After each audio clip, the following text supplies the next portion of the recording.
Hello YouTube people! Ito naman po niya abang lingkod na si Ethan Clubsman na mag-unboxing naman tayo ng ang for sale! Dumating na! Yan! As we promise, ito po yung second part ng ating in-unbox na Lego-like bricks na robot na naging ganito po siya, yung set A, di ba? Natapos na tayo. Now, we're gonna unbox the set B para po makita nyo po yung last na in-unbox natin na box. Ito po para for comparison purposes. So this one, ito po yan. Yun yung first part na ang nakapag-create po tayo ng ganitong robot. At ito yun. Ito po yun, yung set A. So, we're gonna unbox now yung set B. So, open na po natin para mabilis ang pangyayari. Meron po siyang scotch tape rito na napaka secure naman ang pagkalagay ng kanyang tape.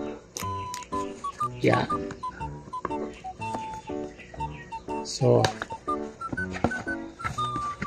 ito po yung pagka mag-unbox ka, ganyan po ang ano niya. Ito ang laman ng packaging. So,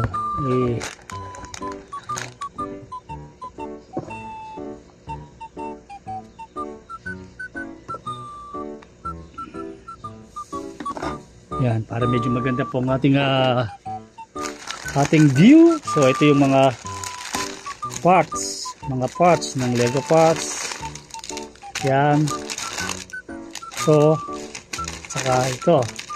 Then, the user manual. Ito po yung ating user manual. So, pagka bubuo na po natin to, ay ito po yung ating susundin. Nakita nyo po yung mga step by step. Kaya, medyo mahaba-haba pong ano yan, buuan yan bago tayo makapag-create ng ganitong truck. Ito po yung truck na to. Ito makikreate natin. Then, so ito po yun. Itong truck na to. So, mag-umpisa na tayo. Ang umpisa nga natin yan yung character. Where's the character? Kaya lahat ng ano ibubuhos po natin dito para makita po nyo yung mga parts. So,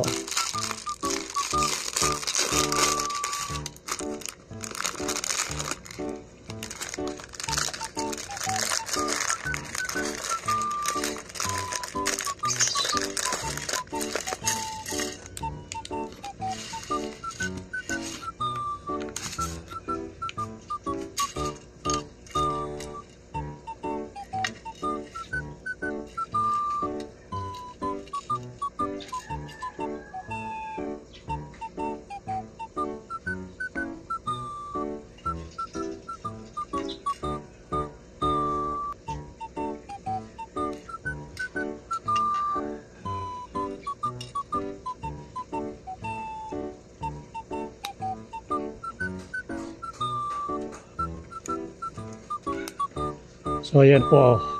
Yan ang pag-assemble ng ating character na si Optimus Prime from the last night and from the Age of Extinction. So, yun natin dito. So, mag-umpisa na tayo nito ng build.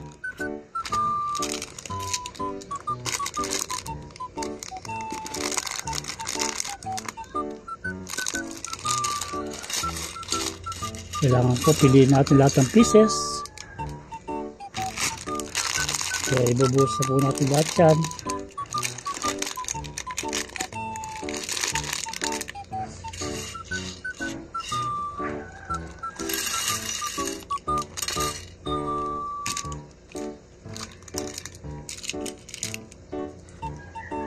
So ito po yung kasamang gun.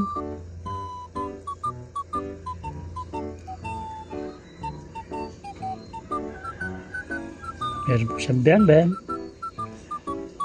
Meron siyang bang-bang.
So ngayon natin assemble na natin, ganyan po ang proseso niyan. Kaya medyo maigpit dahil bago, kaya dahan-dahan lahat po. Yan, bali yan yung pinaka-truck ni Optimus Prime na napakaganda kung titingnan nyo. Na halos karamihan ng nakita nyo na medyo pinabilisan po natin yung yung pangyayari, kasi kung hihintayin po natin na hahaba po yung video, talagang ganyan, kasi pumipili pa tayo ng mga pieces niya, may mga maliliit na pieces, at kung makikita nyo yung karton na yan mismo yung truck na bubuhin natin next, na pagka pinag-combine yung dalawang yan, ay ganun ang truck na magagawa natin. Na nakita nyo yung sa likod niya, yung kanyang gulong ay apat na. Not like yung yung dito sa dalawa lang. Dalawa sa harap, dalawa sa likod. Yung sa yung pagka nabuo natin yung ang gulong niya sa likod ay apat, dalawa sa likod. Yun yung pinaka Rise of the Beast sa truck. At ayun po yung mga pieces ng Lego na sobra. Pero hindi natin po kailangan na misplace, kasi pag bubuhin natin yung pagko-combine natin sila, kakailanganin natin yung mga pieces na yan. Kaya kailangan natin itabi yung mga pieces na yan. Kung makikita nyo, napakaganda ng truck. Parang medyo maikli po ang dating niya, kasi ganyan lang po ang pieces na meron siya available. So next naman, ang gagawin natin ay bubuhin natin yung yung talagang truck na nandun sa kanyang manual. So I hope na enjoy nyo po yung panonood sa ating Lego-like bricks na binuo na Optimus Prime, na Transformer concept po yan na Lego bricks. Kaya napakaganda po yung mga ganyang pieces ng mga educational yan, lalo na sa ating mga anak. Maganda yung ganyan ng na-introduce natin na mga toys sa kanila para malibang sila, at the same time natututo pa sila. Kasi ang pagbuo ng Lego ay talaga kailangan po yung pasensya, paghihintay, at kailangan meron pong specific na part na talaga para dun lang sila. Maintindihan nila lahat ng mga bagay, meron talaga para dun. Yun po yun, habang binubuo nila yan, unti-unti natututo po sila na sa buhay po natin meron talagang part na talagang para dun siya, para yung mga Lego. Kahit nalaruan lang siya, sabihin natin, talagang nakakakuha po sila ng knowledge about that. Kaya napakaganda po na ganyan po ang na-introduce na laruan na ipailalaro natin sa ating mga anak. Kaya hope na enjoy nyo po ang ating assembling. Nakita nyo, yan po yung truck na next na bubuhin natin. Ganyan. Yan naman yung robot form. Pagka pinag-combine rin natin sila, ganyan rin robot ang ma-create natin. So, kaya salamat sa paggantabay nyo sa ating video, sa ating unboxing, sa ating review. So, yan po yung para paikutin natin para makita nyo yung lahat ng kanyang angle. At kung bago lang po kayo sa ating mga video, huwag po makalimot mag-react, comment, subscribe, and share. Tandaan po ang paalala ng mga banglingkod na si Ethan Craftsman. Keep safe and God bless. Enjoy. Isa lang po masasabi ko sa ating binuong Lego-like or bricks na tinatawag nila. It's amazing. Enjoy.